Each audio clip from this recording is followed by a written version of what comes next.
I'm James Hester, and welcome back to the School of Mars. You'll remember in a previous video, which I'll link below, that we went over some of the depictions of the use of the sword in medieval artwork. Some of the patterns that emerged as far as the techniques that are depicted, and how all of this compares to the techniques that are shown in the fencing treatises. What I didn't really get the chance to squeeze into what was already a very dense segment was the same research as applied to the other types of weapons that I explored during this research, which were daggers and the various forms of staff weapons. So I wanted to create a whole separate episode talking just about those two weapon types and what the art sources can tell us about them. One thing that you'll notice is that the number of sources for daggers and for staff weapon depictions is much lower than those for swords. This isn't to say that you never find daggers or staff weapons being used in medieval art. On the contrary, you do. But if you were to do a widespread tally, you would more likely find sword and sword-based weapons groups being depicted as opposed to daggers and staff weapons. So they're very much in the minority. But they're still worth looking at, and there's still enough material that we can draw some initial conclusions about what's going on there.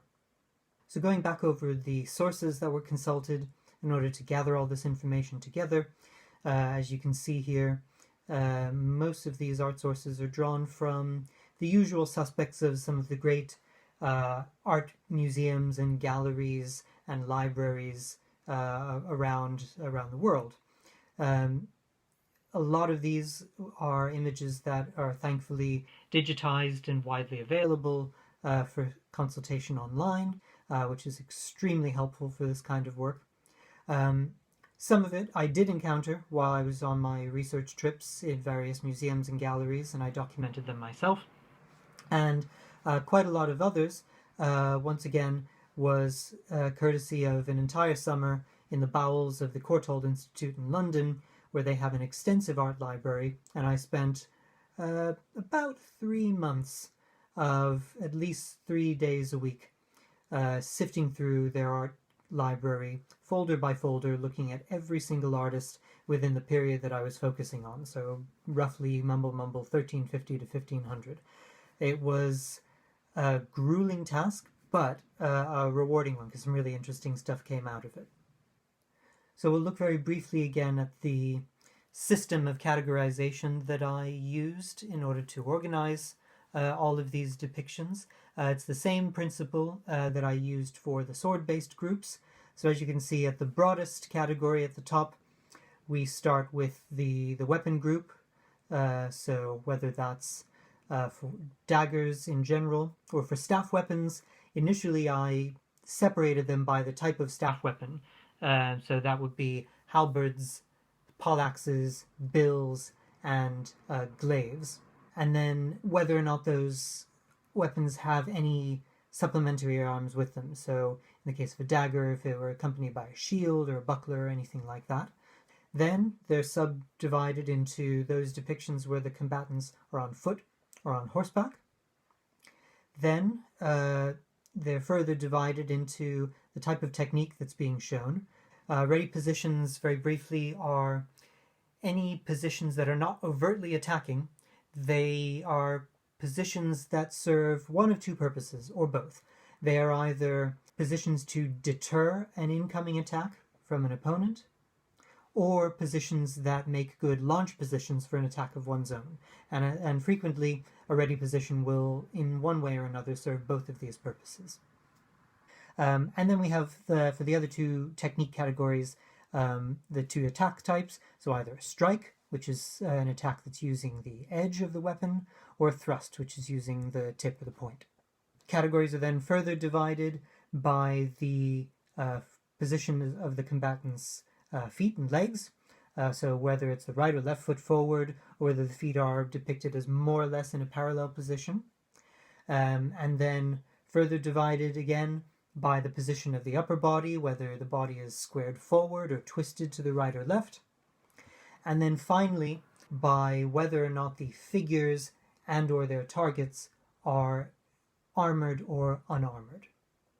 So we'll start by looking at daggers. We have a total of just shy of 150 depictions. The most noteworthy pattern that emerged out of this was, out of that whole 150, the complete absence of daggers being shown striking, cutting with the edge. So slashes or cuts of any kind were totally absent from this grouping of visual depictions. It's not to say that there aren't sources out there that show this, but I did not come across any. Although the types and the styles of daggers being depicted in all of these art sources reflect a wide variety of styles of daggers, so rondel daggers, balak knives, basilards, the full range of types of daggers that would have been in common use at the time. These are depicted in the art sources. Yet, nonetheless, there is no noticeable difference in the way that they're being depicted, being used by style. So no matter what the style is that's being shown, they're all shown as being used in essentially the same way. So we'll start with ready positions with the dagger. Ready positions are most often depicted on foot in the visual sources. However, there are a few depictions where the combatant figures are mounted as well, but these are much more in the minority. The most frequently adopted ready position with the dagger of any style is the dagger being held in a reverse grip and the blade being held forward over the right shoulder. The left foot is usually depicted being forward, and this makes sense. This places the body in a good position to advance with the right foot as they're making an attack. And this position appears across all of the dagger-based weapons groups, both on foot and on horseback, regardless of whether or not the dagger is alone or accompanied by some kind of defensive arm, such as a shield or a buckler. In the fencing treatises, we only have dagger on foot ready positions to compare. There are no mounted dagger positions to speak of. The treatises support this tendency, that the reverse grip forward over the right shoulder being the dominant ready position, and the left foot being forward. This shows up pretty consistently in the treatises as well. So in that regard, the treatises and the art sources match quite nicely. However, it has to be pointed out that the visual sources, the art sources, contain a much wider variety of ready positions than those that show up in the fencing treatises. So whether we attribute this again to artistic license or to some of the techniques being shown in the treatises being a little more counterintuitive and specialized, there are a number of possible explanations for that. Now, most dagger-wielding figures in the visual sources are depicted unarmored. This also matches with what we see in the fencing treatises, where we see very few dagger-wielding figures being shown in armor. Regardless, however, the presence or absence of armor has no effect on the techniques, the ready positions that are being depicted. Regardless of whether they're in armor or not, they're employing the same ready positions.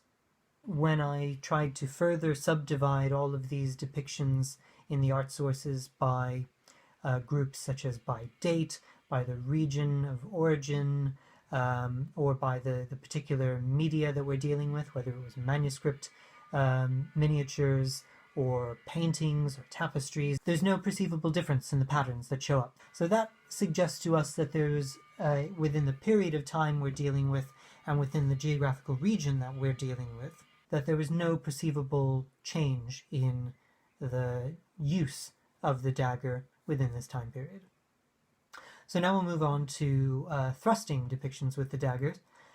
Here again, I have to give my apologies because since some of the images that I was working with and consulting are under various copyrights or IP protections, I had to resort to my pale shadow of a rendering of the original piece rather than showing you the original one. So my apologies for my poor drawing skills, but I provided the references with all of these so you can go and consult, look up online and see the original for yourself to get a better idea. So, back to thrusting depictions with the dagger. So the visual sources show that the targets for thrusts with the dagger are largely restricted to the upper body. This particularly including the face, the neck, the chest, at either downward trajectories or straight on. Most of these are executed with the dagger in a reverse grip, like we described before, with the blade coming out from the bottom of the hand. And the right foot is most typically shown forward. So again, this continues on nicely with our interpretation, because that makes sense with you stepping forward with the right foot as you're making the attack. So from a purely kind of anatomical point of view, this makes sense. It's not just coming out of the imagination of the artist. The treatises also seem to correspond with this. The majority of the dagger attacks in the fencing treatises are targeted towards these same parts of the upper body, face, neck, and upper torso. So that's a very nice correspondence we have there. And once again, armour has no impact on the techniques that are being depicted. Whether the combatants are in armour or not, they're targeting essentially the same areas. And once again, as with the ready positions, when you look at them, at these sources by date, by geographical region, by media, we again see no shift in technique. So again, suggesting to us that within the time period and the region that we're looking at, there was no essential change in technique. Staff weapons are the type of weapon that appear least often in the visual sources. They do show up, but most often they're not being shown in use. They're being shown being held or just carried rather than a position of actual in the midst of combat. So consequently, as you can see here, we have a much smaller pool of sources. So even though we have slightly more total staff weapon depictions compared to daggers, when you break them down to individual staff weapon types, the picking is rather slim. So for ready positions with the staff weapon, all of them are depicted two-handed, and three ready positions show up most often across all of the different staff weapon types. These are staff weapon being held back over the head, back over the right shoulder, and back over the left shoulder. The left and the right foot are shown forward in relatively equal amounts, and in most cases the staff is being gripped with both hands more or less near the middle of the staff. Now, there's little agreement between the treatises and the visual sources for staff weapon ready positions. Although both sources agree that the right and left foot can be forward, and that the staff is typically held towards the middle, the weapon and the body positions don't match that often. There could be two reasons for this. Since the most effective manipulation of staff weapons, especially as taught in the treatises, may not always have been the most intuitive way to someone who wasn't necessarily trained, artists could have been simply less knowledgeable in the accurate way in which these weapons were used, so they would have defaulted to intuitive depictions, or they were simply less worried about depicting these in an absolute perfect way. This could especially be the case because more often than not, use of staff weapons is being depicted in figures that are not prominent front and center subjects in these works of art. They're usually being wielded by people in the background. Armour, once again, appears to have no influence on which ready positions with staff weapons were adopted. Most figures in both visual and treatise sources are shown armoured. However, unarmoured figures are depicted in most of the same positions. This implies that whether visual sources depicted armoured combatants for the sake of accuracy or because of artistic license, staff weapons were intended for use in the same manner both in and out of armor. Likewise, there's no change in technique in either source type throughout the regions or the time periods being looked at, again suggesting no significant change of technique within that 150-year period we're looking at. Strikes with staff weapons are comparatively uncommon in visual sources. Downward blows to the head remain the most common strike depicted. In most of these depictions, the figure's legs unfortunately are obscured because they're in typically clumps of combatants. However, where we can see their legs, the right and the left foot are shown forward pretty much in equal proportion. Strikes are always made with the primary cutting edge of the staff weapon, and the figures are most often shown grasping the staff with both hands towards the middle, as before. And all of these points are fairly consistent with what we see depicted in the fencing treatises. So once again, armour plays no apparent part in determining which types of cuts or strikes were executed. The majority of staff weapon wielding figures in the visual sources are shown armoured, as are their targets. Same can be said for depictions in the fencing treatises. Nor are there any perceptible differences in staff weapon strikes when you separate these sources by date, by region, or by media. Although it has to be said that most of the sources depicting staff weapon use are dating primarily from the second half of the 15th century and originate from culturally Germanic regions. Earlier sources, and those from elsewhere, don't show any substantial variance in technique. Once again, this suggests that there's no perceptible shift in striking with staff weapons within the time period and the area that we're looking at. Staff weapon thrusts are mainly restricted to the upper body, the head, the neck, the torso, and sometimes as low as the abdomen.